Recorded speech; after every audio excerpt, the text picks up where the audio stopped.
Os casos de influenza A continuam aumentando no Brasil. A gente tem acompanhado nas últimas semanas. Segundo a Fiocruz, com exceção do sul do país, todas as outras regiões apresentam aumento de casos dessa síndrome respiratória aguda grave, em patamares preocupantes, porque variam entre o patamar de alerta e o patamar de alto risco.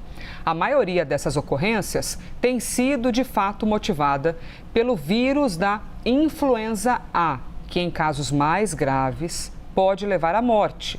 Já que nós temos essa preocupação e já que a gente, enquanto imprensa, jornalista, trabalha pela manutenção da saúde da nossa sociedade, a gente entrevista agora, estamos ao vivo com o infectologista Klinger Faico.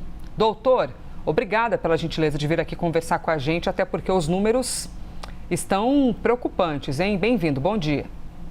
Exato, bom dia, Elisa. O inverno ou o outono, né? Mal começou e a gente já começa com esses Pois é. aumentos aí.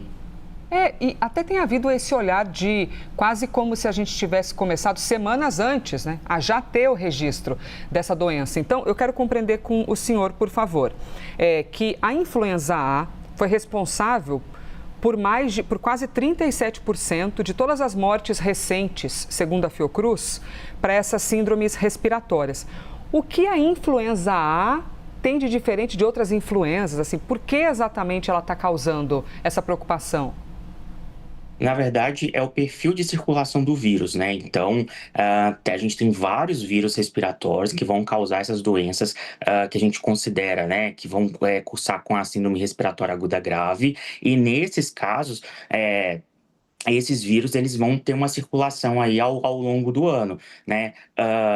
Antigamente era muito comum, né? Era bem marcado a questão do outono e inverno, mas atualmente com essas mudanças do perfil, né? Das mudanças climáticas, a gente vê que até mesmo antes do outono e inverno esses vírus começam a circular. Então, a influenza A já é um vírus conhecido da gente há muitos anos, tanto é que a vacina da gripe anualmente, né? Onde a gente vê as cepas dos vírus, né? Que ela tem um potencial de mutação muito grande, então a gente acaba vendo lá no hemisfério norte o que está circulando lá e a gente faz uma nova versão da vacina com essas novas cepas para dar uma proteção extra à nossa população.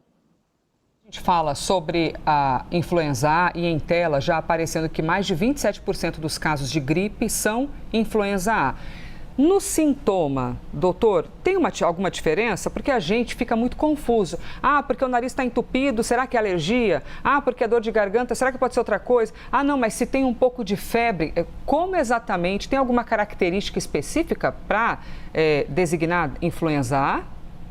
Não vai ter, né? Eles vão estar dentro do espectro da síndrome respiratória, né? De uma síndrome gripal ou de uma síndrome respiratória aguda grave. Então, vai ser como os sintomas que a gente já conhece já de coriza, tosse, febre, mialgia, aqueles sintomas comuns que, na verdade, podem ser causados por uma série de vírus, desde aí a Covid-19 até a influenza A, mas existem outros vírus também, né? Vírus essencial respiratório, metapneumovírus, rinovírus, uma série de vírus que, quando a gente tem esses sintomas, a gente vai fazer o teste e lá no teste, né, num painel respiratório, que vem indicando qual tipo de vírus que está infectando a pessoa, né? Já está causando essa síndrome respiratória no paciente.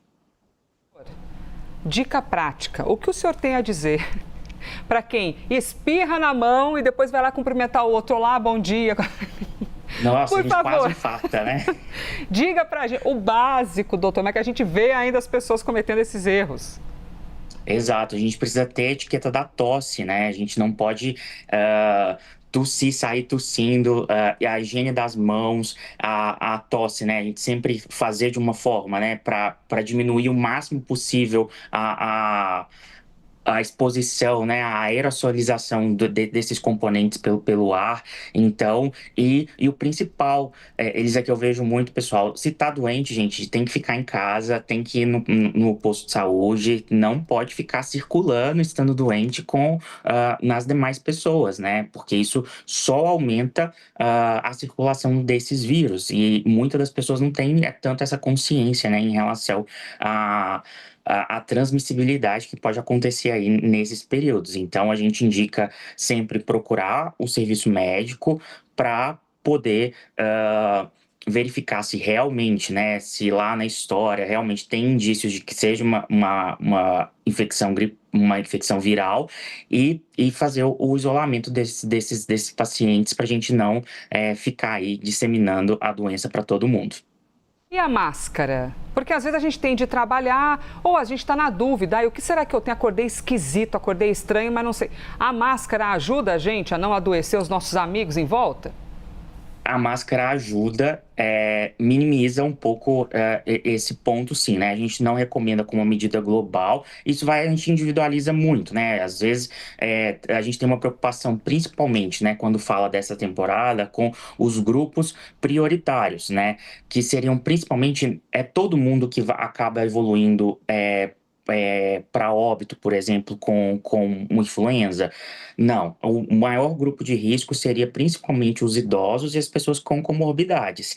Então, se você convive, né, com um idoso, se você tem alguém que tem alguma comorbidade, uma cardiopatia, uma pneumopatia, isso configura, né, uma pessoa que, se adquirir o vírus, ela tem uma chance de evoluir para óbito maior do que algumas pessoas, os adultos saudáveis, né?